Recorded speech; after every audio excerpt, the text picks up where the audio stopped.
prioritaires identifiés par le ministère des petites et moyennes entreprises, de l'économie sociale et de l'artisanat dans le cadre de la mise en œuvre de la politique d'import-substitution.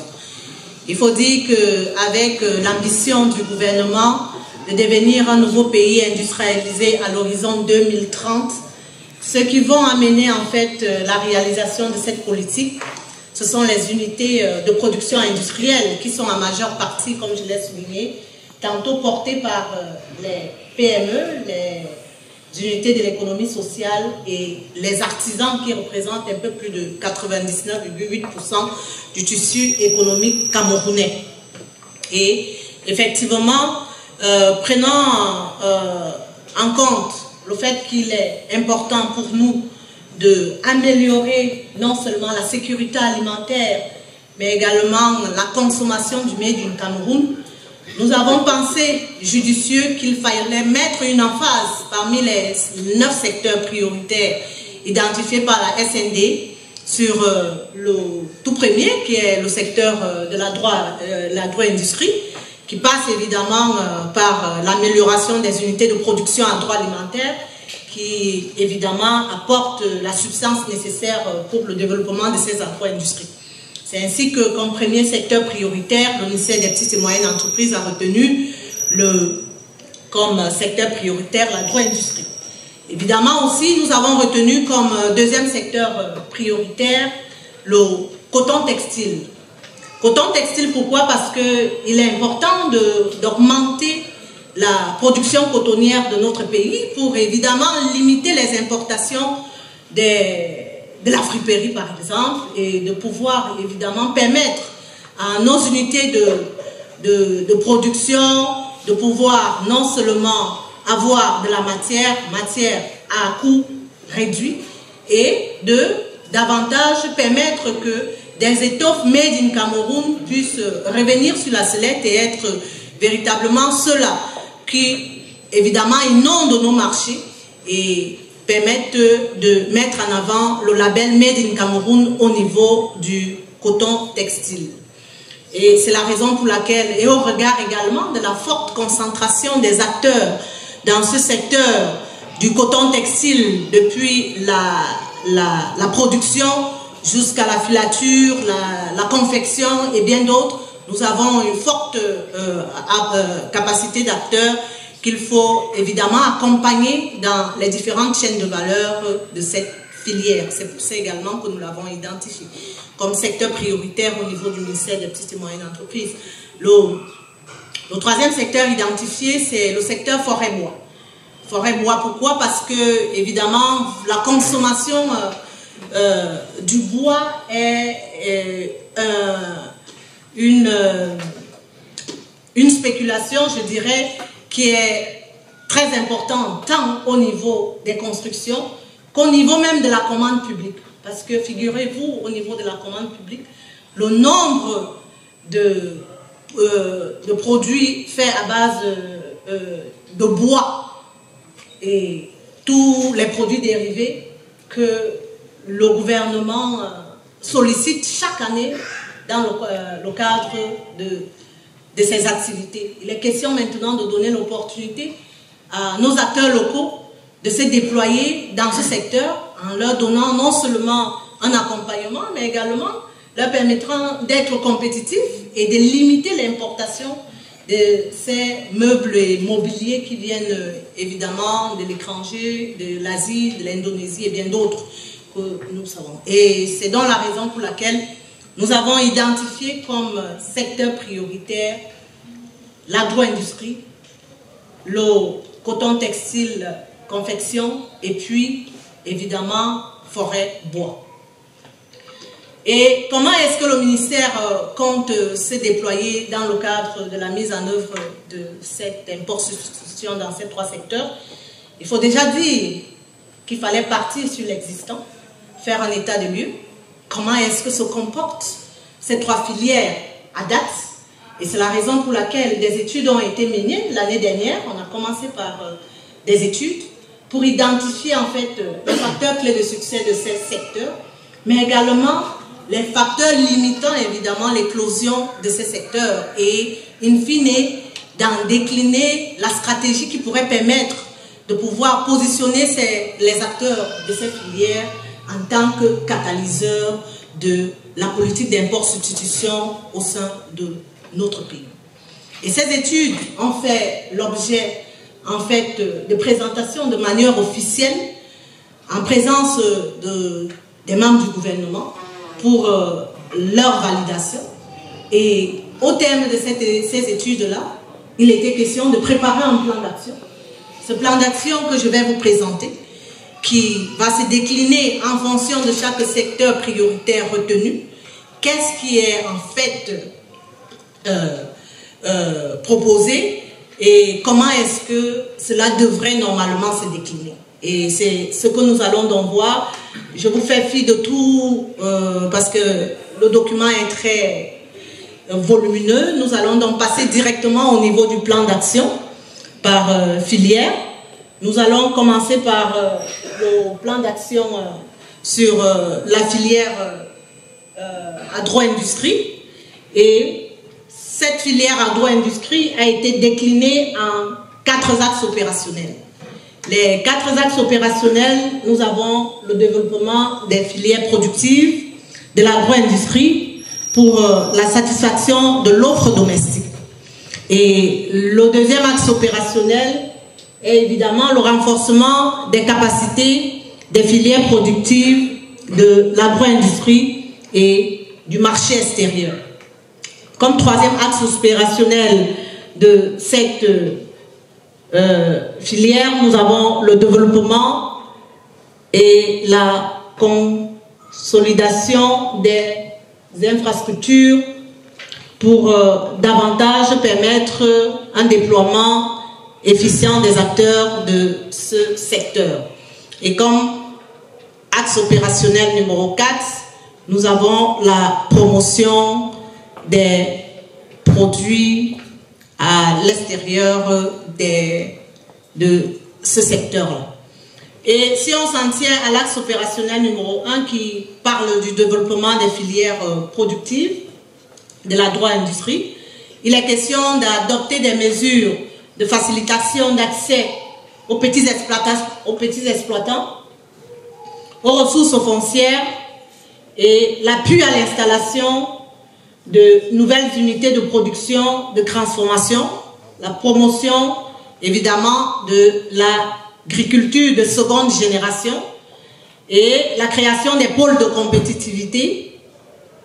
Et évidemment, pour ce qui est de l'axe opérationnel numéro 2, il y a le renforcement des cadres de concertation des différents acteurs, pouvoirs publics, partenaires techniques et financiers. Il y a la mise en place des instituts de formation des entrepreneurs et en intelligence commerciale, la promotion des exportations avec l'appui du renforcement des institutions du secteur privé. Et évidemment, pour ce qui est de la formation, nous envisageons maintenant d'axer dorénavant la mise en place des structures d'incubation, structures d'incubation spécialisées qui feront davantage, qui mettront l'emphase sur ces secteurs prioritaires, et ces structures d'incubation spécialisées devraient être logées évidemment dans les bassins de production de ces différentes spéculations qui ont été retenues comme filières prioritaires. Et c'est également pour ce qui est de l'axe opérationnel 3, il y a ce renforcement des capacités des entrepreneurs en revalorisation des déchets, parce que, comme je vous l'ai dit, la chaîne de valeur devrait agresser en fait tous les maillons de la chaîne, depuis la recherche et le développement. Qu'est-ce qu'on fait en fait des déchets issus des différentes spéculations, des différentes filières? Et il est question évidemment de pouvoir trouver également une plus-value à apporter à ces déchets. La promotion de l'utilisation des sources d'énergie renouvelables qui évidemment vont permettre de juguler le problème du coût de l'énergie et de l'absence parfois d'énergie dont on est parfois enclin d'être opposé. Et il est donc question de voir les sources d'énergie alternatives pour juguler ce problème d'énergie. Et l'amélioration des performances des chaînes logistiques dans le commerce avec les régions concernées. Et le coût de ce plan d'action pour l'agro-industrie, il est évalué à 308 milliards, 10 millions de francs CFA. Et ces coûts sont à rechercher auprès des partenaires techniques et financiers et évidemment avec la contribution de l'État et des acteurs concernés dans la mise en œuvre de cette politique. Nous passons maintenant au niveau du coton textile confection cuir. Nous avons également retenu 4 axes. Le premier axe, il concerne la structuration et l'organisation de la production du coton au Cameroun. Le deuxième axe opérationnel consiste en renforcement du dispositif d'égrainage du coton. Le troisième axe consiste au renforcement du dispositif de transformation de la filière du coton en tissu. Et le quatrième axe opérationnel, c'est l'industrialisation. Évidemment, pour atteindre ce plan d'action opérationnel, nous avons besoin de 161 milliards 399 millions de francs CFA. Pour ce qui est de la troisième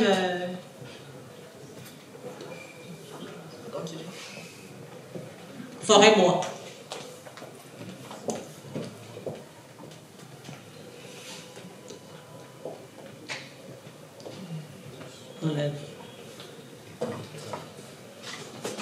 Bon. Forêt-bois. Oui. Pour ce qui est de la filière forêt-bois, nous avons également 4 axes opérationnels. Le renforcement du système d'approvisionnement en bois. L'axe 2, c'est le renforcement du système de transformation du bois. Et l'axe 3, c'est le développement des marchés locaux et internationaux. Et l'axe 4, c'est le renforcement du système de gestion de l'inclusion du bois et des produits dérivés, pour un coût estimatif de 228 milliards 680 millions de francs CFA. Donc voilà pour les secteurs prioritaires retenus par le ministère des Petites et Moyennes Entreprises, pour lequel, comme je vous l'ai dit, les études sont disponibles. Pour ceux qui veulent, qui sont intéressés dans ces différents secteurs, ils peuvent se rapprocher du ministère des Petites et Moyennes Entreprises et voir déjà ce qui a été mis en place, ce qui a été mis en œuvre et ce qui reste à mettre en œuvre, et comment est-ce que dans le cadre d'une relation partenariale secteur privé, secteur public, ou dans le cadre des PPP, nous pouvons évidemment, sur la base des échanges que nous aurons, mettre en œuvre ces PPP pour la réalisation des actions contenues dans ces différents secteurs qui, pour nous, représentent des secteurs prioritaires définis par la SND. Je vous remercie.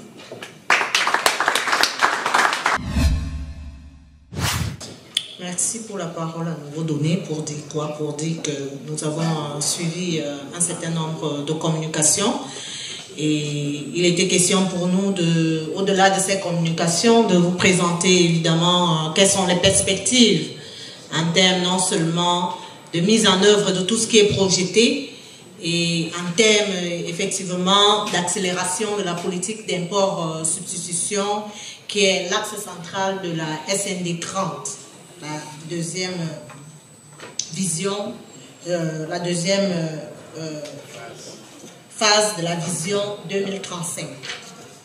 Et en termes donc de perspective d'accélération de la mise en œuvre de la politique d'import-substitution, il est question pour nous de procéder à l'amélioration continue du climat des affaires pour inciter plus l'investissement à l'investissement privé et attirer les investissements directs étrangers, de poursuivre la structuration des filières porteuses et densifier l'approche chaîne de valeur dans les dites filières, d'accompagner les producteurs vers la diversification agricole pour réduire la dépendance aux produits de base importés qui plombent la balance commerciale. Le président de la CAPEF l'a relevé. Sortir de la dépendance à l'importation du blé en accélérant la production locale et des farines de substitution locales. Développer les industries de production d'engrais et lever les obstacles au développement des filières prioritaires qui doivent conduire à une meilleure structuration de ces filières. Assurer une plus large intégration des chaînes de valeur, agriculture et élevage, maïs, riz, blé. Accélérer l'opérationnalisation de la zone de libre-échange continentale africaine. Mettre à profit les financements actuels de la Banque mondiale de 51 milliards et de la BAD de 41 milliards vers des actions de mutation de la production. Accélérer le processus de mise en place du fonds d'investissement prescrit par le président Macron à l'AFD, Proparco, BPI France, afin de réduire les risques dans les filières agricoles et l'accompagnement des TPE, PME agricoles par des financements qui leur permettront de passer au développement d'une agro-industrie prospère. De poursuivre la mise en œuvre d'un train de réforme accompagné notamment des exemptions fiscales diverses, des crédits d'impôt, des facilités de crédit, des déductions de bénéfices imposables de certaines dépenses touchant à ces filières d'exportation. Et évidemment, pour traduire cela en acte, je vais vous faire un cliché de la loi de finances que M. le ministre a évoqué dans son intervention. La loi de finances numéro 2022/020 du 27 décembre 2022 portant loi des finances de la République du Cameroun pour l'exercice 2023. Les entreprises des secteurs de la production agricole, de l'élevage et de la pêche bénéficient de nombreux avantages fiscaux. Donc c'est un cliché tout simplement pour vous dire que le gouvernement a commencé véritablement à apporter toutes ces incitations et ces facilités à tous ces acteurs qui se déploient dans ces filières porteuses. Et en phase d'investissement, donc, on a une dispense des charges fiscales et patronales sur les salaires versés aux ouvriers agricoles saisonniers, l'exonération de la TVA sur l'achat des pesticides, des engrais et des intrants, ainsi que des équipements et matériels de l'agriculture, de l'élevage et de la pêche figurant à l'annexe de ce titre-là, exonération des droits d'enregistrement des mutations de terrain affectés à l'agriculture, à l'élevage, à l'aquaculture, l'exonération des droits d'enregistrement des conventions de prêt destinées au financement des activités agricoles, de l'élevage et à la pêche, l'exonération de la taxe foncière des propriétés appartenant aux entreprises agricoles, d'élevage et de pêche et affectées à ces activités, à l'exclusion des constructions à usage de bureaux. Et en phase d'exploitation maintenant, quelles sont les facilités que le gouvernement apporte? Les exploitants individuels, y compris lorsqu'ils sont constitués sous forme de coopératives ou groupes d'initiatives communes GIP, ayant pour activité la production agricole, l'élevage et la pêche, bénéficient des avantages ci-après. Pendant les 5 premières années d'exploitation, l'exonération de la contribution des patentes, l'exonération de l'acompte et du minimum de perception de l'impôt sur le revenu, l'exonération de l'impôt sur les revenus. Au-delà de la 5e année, exonération de la contribution des patentes, paiement d'un prélèvement libératoire au titre de l'impôt sur le revenu au taux de 0,5%, du chiffre d'affaires majoré de 10% au titre des centimes additionnels communaux. Donc voilà pour ce qui est prévu pour ces entreprises agricoles et évidemment production agricole, de l'élevage, de la pêche au titre de la loi des finances 2023 pour vous dire que la politique d'import-substitution est une réalité et le gouvernement est à pied d'œuvre pour encourager et susciter davantage la traduction dans la réalité de cette politique. Je vous remercie de votre attention.